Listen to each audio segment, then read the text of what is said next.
Whether they call themselves abductees, experiencers, or contactees, these people and thousands of others just like them say they've been kidnapped by extraterrestrials.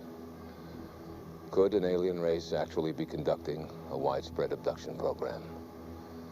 It's a question that goes right to the heart of the UFO controversy. The impact of these experiences on the people that have them is enormous. This UFO... Harvard professor of psychiatry, Dr. John Mack, is a Pulitzer Prize-winning author who has researched the abduction phenomenon.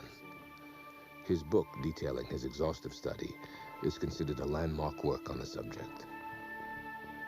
The abduction experience changes them at every level. It changes their relationships within their families, their sense of who they are, their sense of the world that they live in. This is an enormously powerful part of their life experience. The most important aspect of these experiences that made me believe that they were events rather than something else was the fact that the stories were so similar.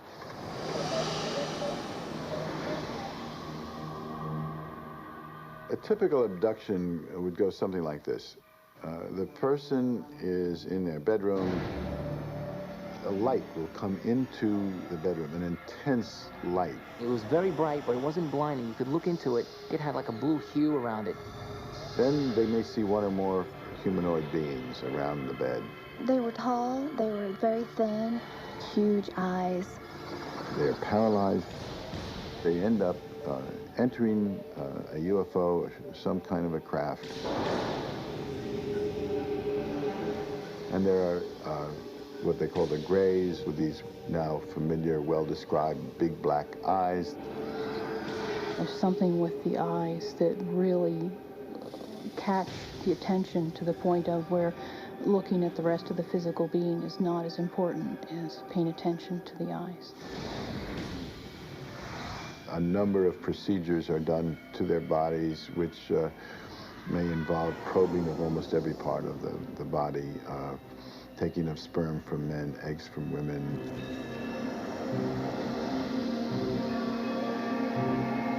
It was very powerful and very intense, and felt very I felt very violated.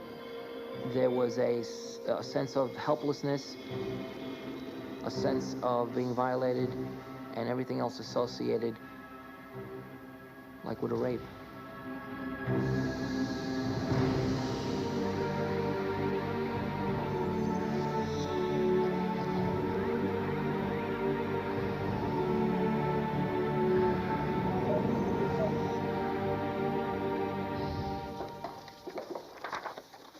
But are these stories true? Or are they just well-told, imaginative lies? We're not dealing with just invention of a story. Something occurred here that triggered a set of emotional reactions. That's highly significant. Who knows why? I mean, who knows how this... Bud Hopkins is an abduction expert who has written a number of best-selling books on the subject. We really don't know. He conducts group therapy sessions with those who claim they're victims of these bizarre incidents. Maybe I'm a little bit... In these meetings, abductees can share their stories without fear of ridicule. I remembered a whole lot closer. I was put through a series of tests, and I thought I was going crazy. Even though what they're saying might sound crazy, they don't have the kind of behavior that crazy people have. When we do psychological testing, we find that these people are essentially psychologically normal. But a common thread in these abduction stories raises doubt. Most abductees have little conscious memory of their time spent with the aliens. They do an incredibly good job of blocking your memory from recalling almost anything. And this is the most difficult obstacle to overcome.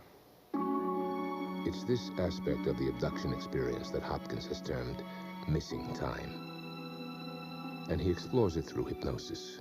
I'm going to count to 3. Over his 30 years of studying UFOs, Hopkins has hypnotically regressed hundreds of abductees. He's convinced the truth can be found in the subconscious mind.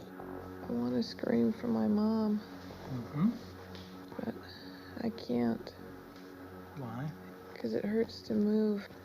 There's just all around me, and I can't move anywhere. There's no space to run.